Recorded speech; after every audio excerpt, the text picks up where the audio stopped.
Welcome to another episode of Junior Achievement of South Florida's Recipe for Success. Just as there are no two recipes that contain the exact same ingredients or measurements, there are no two success stories exactly the same. Recipe for Success features entrepreneurs, visionary leaders, and innovators of all ages who will share the ingredients that make them successful. Here's your host, Lori Salarulo, President and CEO of Junior Achievement of South Florida.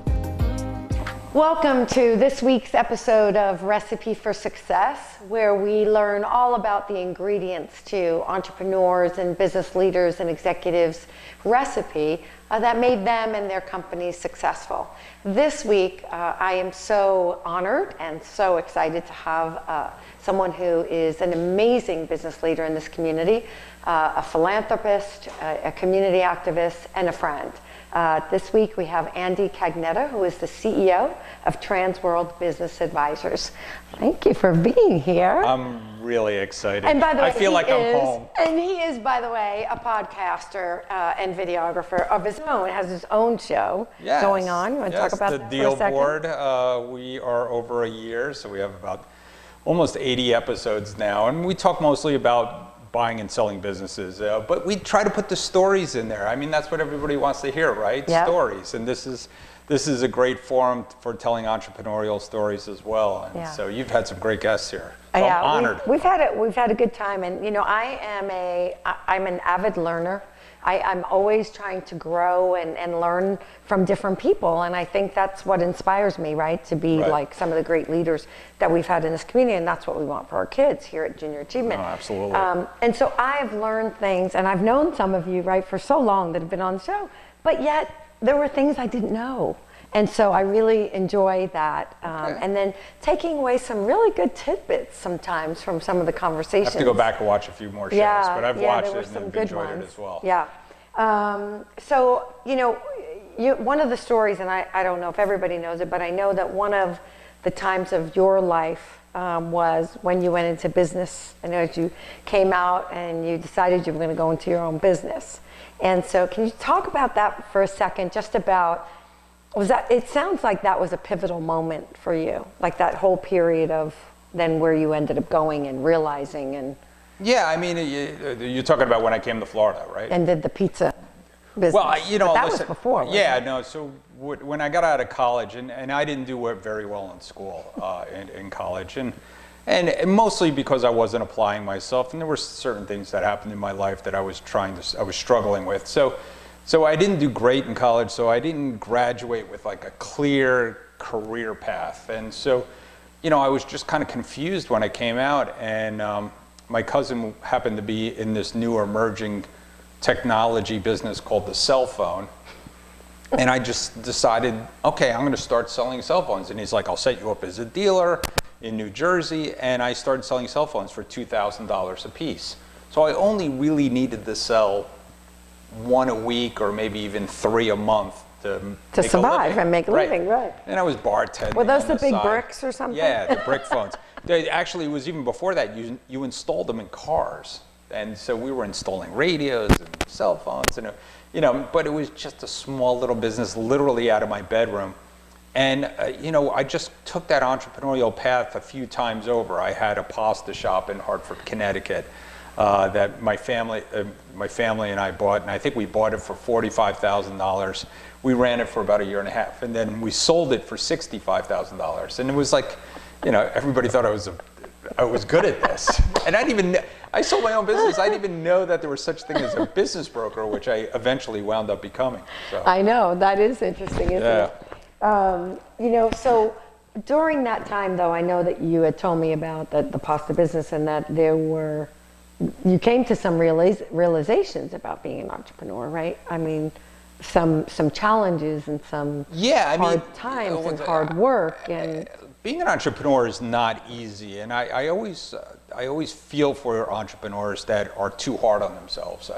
You can't be too hard on yourself. It is absolutely a journey. You know, again, I have a picture in my office, and it has all my old cards that I have that I saved from my previous business entrepreneurial lives.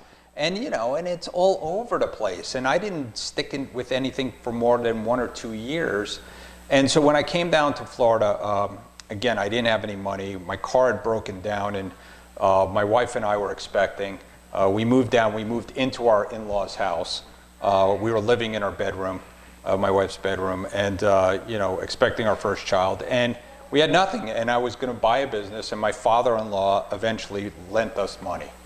And he lent us the money to buy Transworld, which was not a lot of money. It was a lot of money for anybody, but it wasn't. It was a very small business when I bought Transworld. And we ran out of money 3 months later. And we were broke. And I had to go back and ask my father-in-law for money. And the conversation didn't go well. I can imagine. But you were taking care of his daughter and child. But to his defense, I mean, he didn't know what he was. I keep telling him how crazy he was for doing this, and he keeps saying it was a sure bet. I'm like, there was nothing sure about it. You're giving some guy who made pizzas in Jersey, and that was one of my jobs back in the day, money to run a business brokerage, which I had been doing for 2 years. I had been in the business for 2 years, but I certainly didn't know how to grow the business. So I think, I always say that hard work kind of overcomes a lot of obstacles. So, being an entrepreneur sometimes is, you kind of find your way, and you don't have to have all the answers. So, but hard work really helps you overcome like tough things. And listen, I borrowed money from him again, 90 days into our life at Transworld, and I never had to borrow money again. And it was funny because I used to play golf with him every week, and every once in a while I'd look at him and say, Dad, we're getting close again. And he'd look at me and go, you're going to make it. You're going to make it. I don't think you want to give me money. But he's been so supportive. He's my number one fan. And that was how many years ago? It was 25 years ago. Right. So the guy who went from something every 1 or 2 years then built something that's now 25 years later. Yeah. I mean, right? I've been there for 25 years. So, wow. I bought the company 23 years ago. So. And so it started, you bought the company, but now you're a franchisor.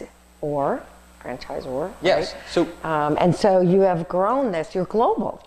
Yeah, we are the largest business brokerage organization in the world. We grew our Florida office in Fort Lauderdale to 9 offices in the state. And we did that over time. It was like 1997 through 2010, we were growing our firm, and we just said, and it was a slow growth, and we had bought some companies, and we had started some offices, and hired people, and had some partners, and we said, this is not a real good way to expand fast. We need a way to expand fast, and we said, well, let's try franchising. Right. So we looked into franchising, and one of my other things is I try to give people the tools to succeed.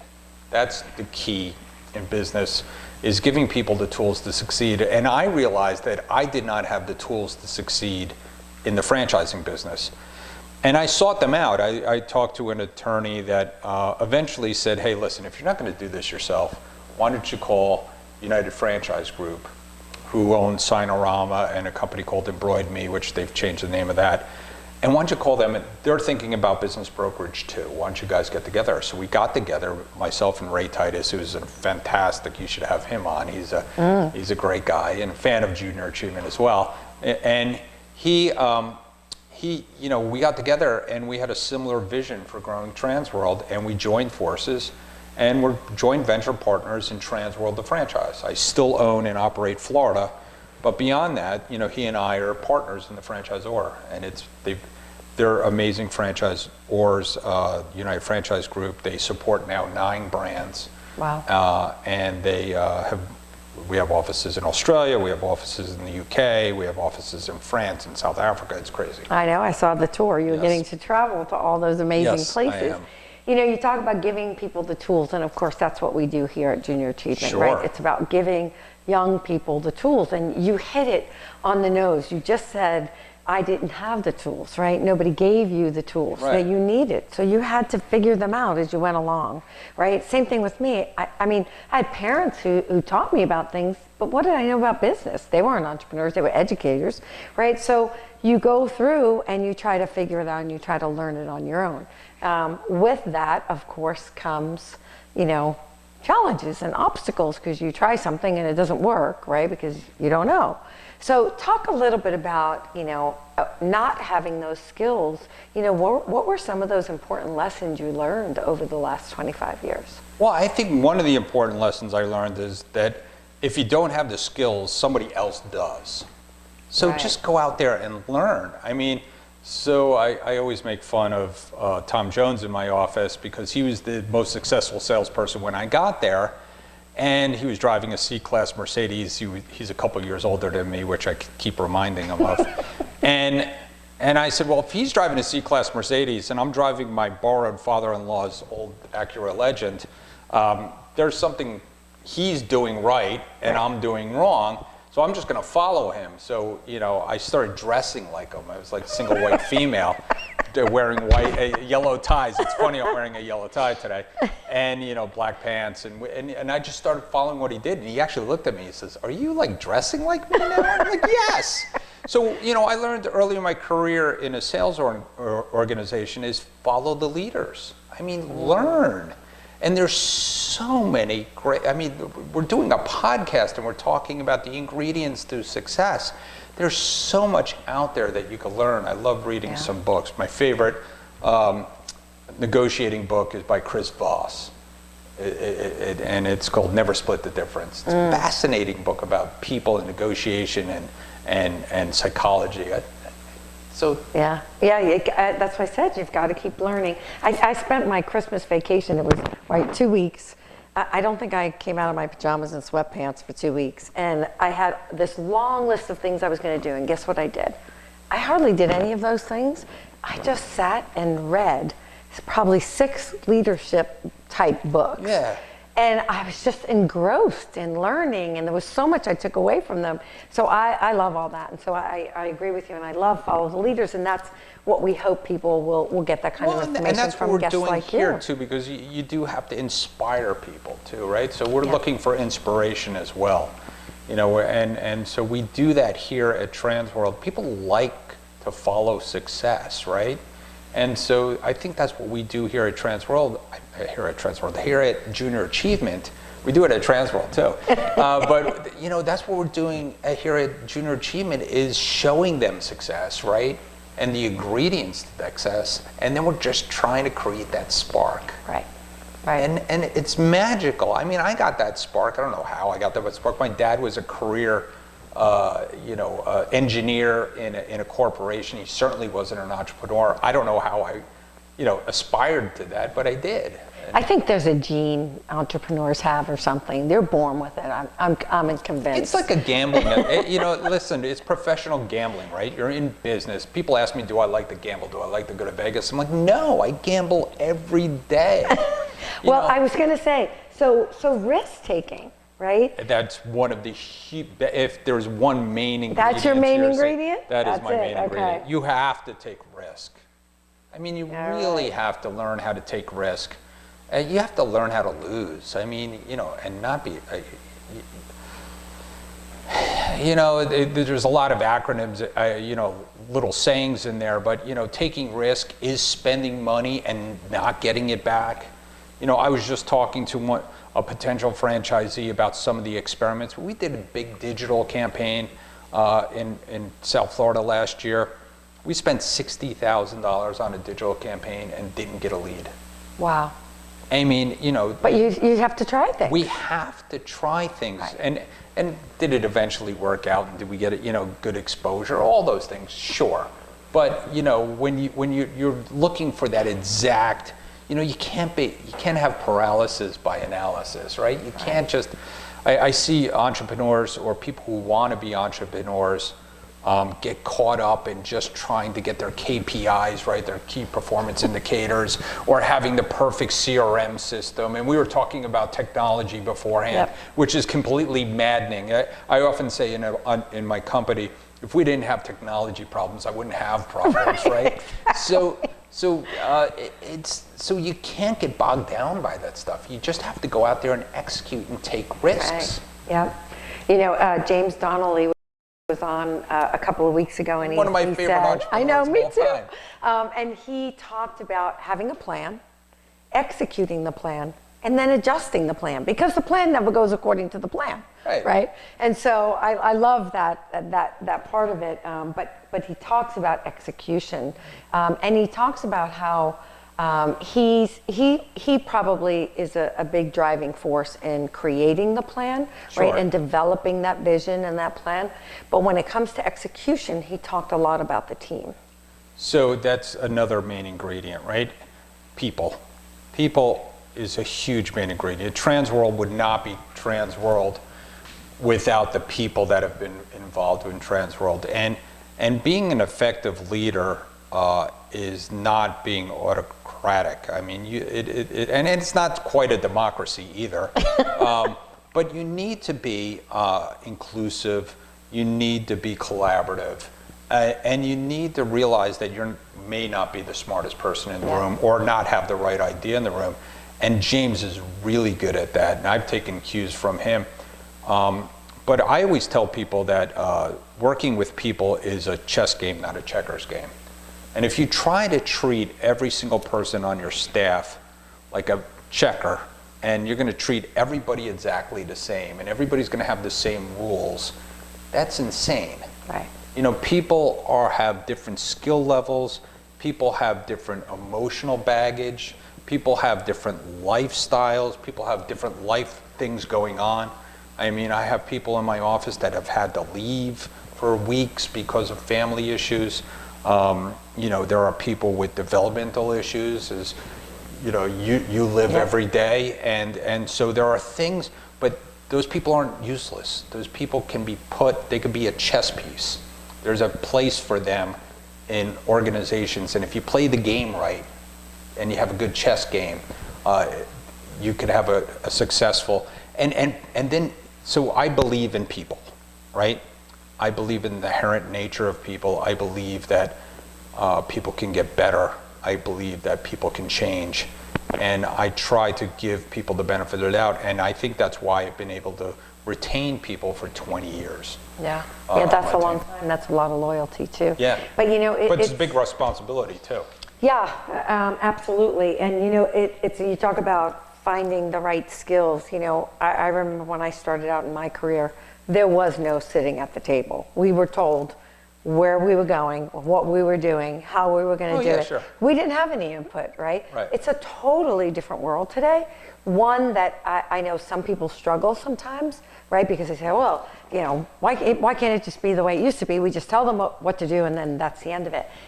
Yeah, you know what? Even as a leader, it's not as rewarding just to tell people. But when you see them shine and you see them in the right position, right, using the skill set that they're best at, it's really rewarding as a leader. Giving them the tools to succeed, but then getting out of their way. Right. I love giving people projects. And I have some new people on my staff right now. I have someone who's in charge of social media, Alexia, and we were very happy to have her. And you know, and she says, what should I do? And I said, go in your office and figure it out. I mean, just come out with a plan, you know, and she's been doing that. I love that. Right. I mean, just, you know, and there's no wrong if it doesn't work. We're going to pivot and do something else. And I love people, you know, you got to let people have ownership. They have to feel pride. And, you know, sometimes that doesn't work out. You know this, and with people and personalities, and they'll bunk heads, and they'll, and you have to step in and separate people, especially when you have a big staff. It's hard. Yeah, no, it is hard. You talk about pivoting, and I think that's, you know, as Jane refers to it as adjusting. I think that flexibility and adaptability. I'm curious, because I don't even know how many people you've put into businesses, right? Or how many businesses you've sold. What would you say are some of the challenges that you see in business people, that if you could tell them right? No, do this, right? Or give them some advice. What would that be? Yeah, I mean, our be big successful? advice to people when they buy a business, because they're usually buying an existing business, is don't go in there and make changes right in the beginning.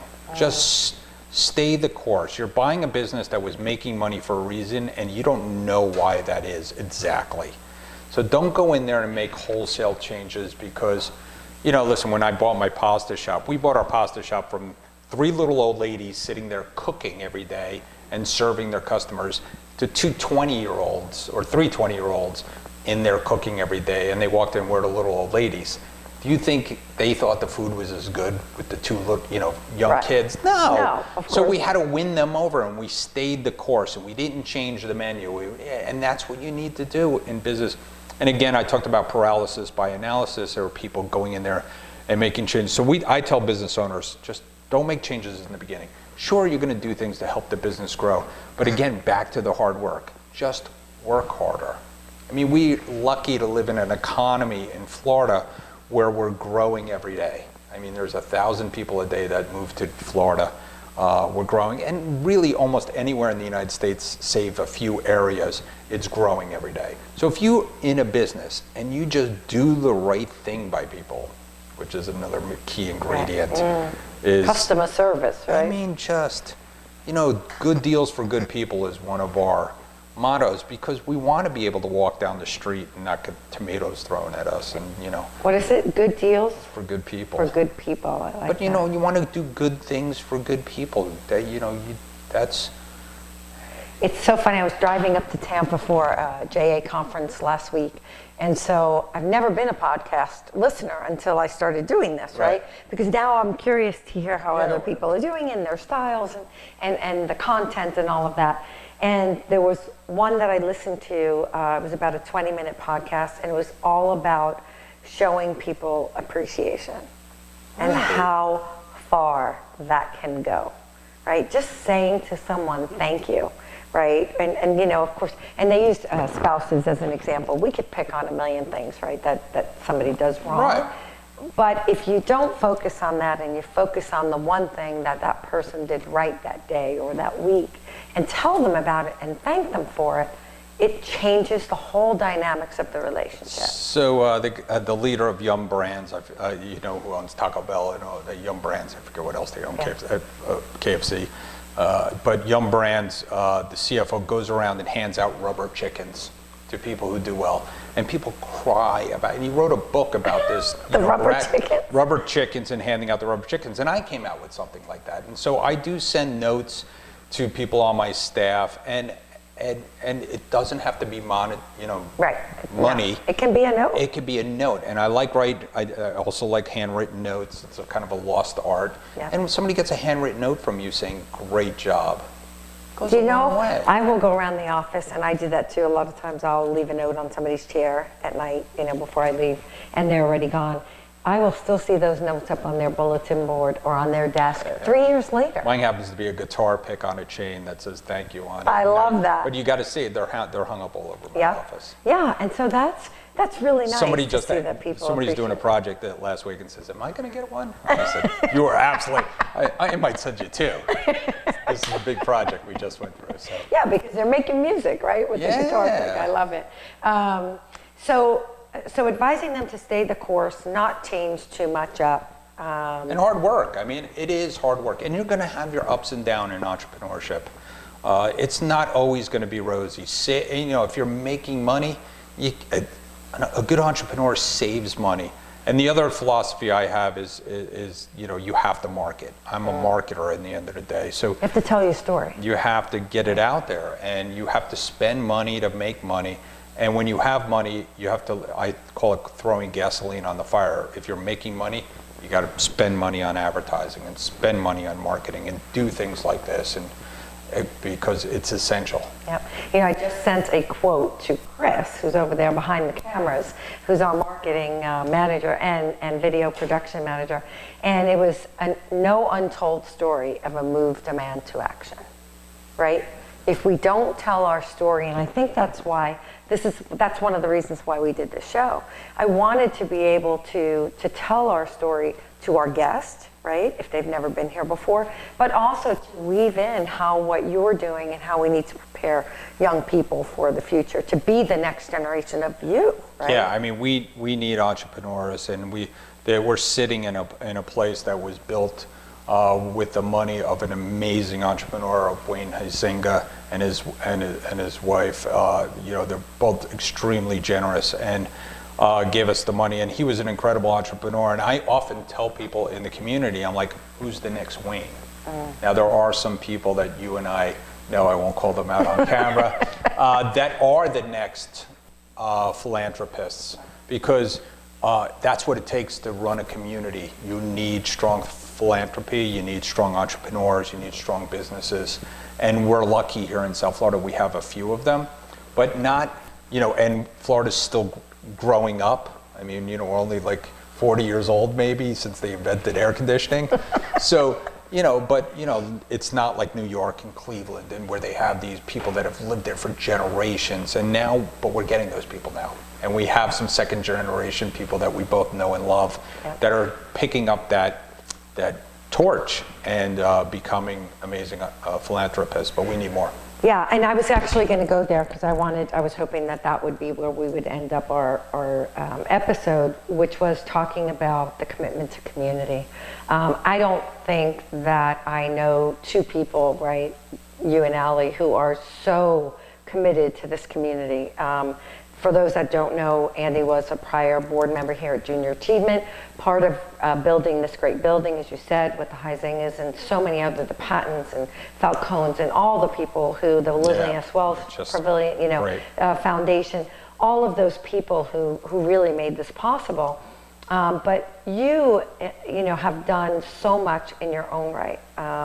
So not just Junior Achievement, the list, look at this, right? I wouldn't bore you with the list. But it is inspiring and it's amazing.